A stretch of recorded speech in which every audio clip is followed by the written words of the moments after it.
Hi, let's understand how to import xlsx file. So for that, I'm writing the proc import data file and double quotation. I'm giving the path of my files. So patient one, I have this Excel file.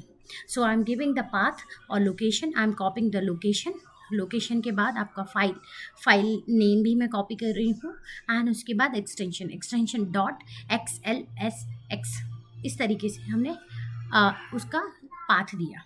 Okay and उसके बाद आपका like out जिस नाम से आपको library में save करना है वो नाम मैं दे रही हूँ। तो अंडरस्कोर नेम अंडरस्कोर मैं फाइल का नाम दे रही हूँ।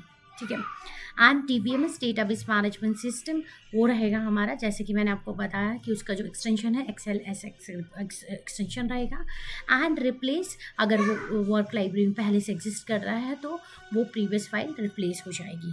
Now you can see my underscore name underscore one data is created ported in SAS file.